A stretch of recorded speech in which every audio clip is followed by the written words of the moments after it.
आइए प्यारे, आप सभी का गुरुकुल कोचिंग सेंटर एचएस यानी हिंदी स्पेशल में हार्दिक स्वागत है। आज हम आपको इस वीडियो में संक्षिप्त जीवन परिचय से जीवन परिचय कैसे लिखें ये आपको समझाने वाले हैं। अच्छा, मान लीजिए हमको जीवन परिचय लिखना है, केवल जीवन परिचय की बात कर रहा हूँ। तो आप किसी भी कवि का केवल जन्म, नाम, जन्म स्थान, पिता और प्रमुख रचनाएं उसकी याद कर लीजिए। प्रधान रस जो लिखा है इसको आपको याद करने की आवश्यकता नहीं है। अगर भाषा याद करना हो तो याद कर लीजिए, भाषा शैली लिखने में काम आएगी।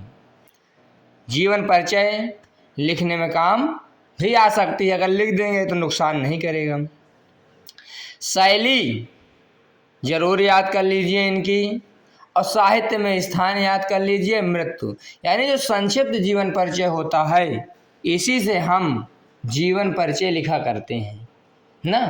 तो किसी भी लेखक का नाम, जन्म सन, जन्म स्थान, पिता का नाम, माता का नाम, यदि उपलब्ध हो तो पिता और माता दोनों का नाम लिख दीजिए।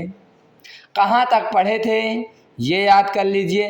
हूबहू बिल्कुल उसी तरीका है, याद करने की प्रयास मत कीजिए कि जैसे आपके अध्यापक ने लिखा दिया तो आप उसी प्रकार याद करें, ये सब नहीं। आप अपने हिसाब से याद करना प्रारंभ कीजिए। जन्म, जन्म स्थान, पिता, प्रमुख रचनाएं, प्रधान रस, भाषा शैली, यानी जो संक्षिप्त जीवन परिचय है। यदि कोई भी बालक केवल संक्षिप्त जीवन परिचय याद कर डाले तो वह संक्षिप्त जीवन परिचय से जीवन परिचय भी लिख सकता है, साहित्यिक परिचय भी लिख सकता है और भाषा शैली भी लिख सकता है। थोड़ा दिमाग लगाएंगे और इसको हम ठीक से लिख देंगे। मान लीजिए इन्हीं का जीवन परिचय है भूषण जी का, तो भूषण जी का जन्म 1613 में हुआ है। तो हम कैसे लिखेंगे कि भूषण जी का जन्म 1613 ईस्वी में तिकवापुर, कानपुर नामक स्थान पर हुआ। इनके पिता का नाम पंडित रत्नाकर त्रिपाठी था, जो बहुत सुयोग्य थे।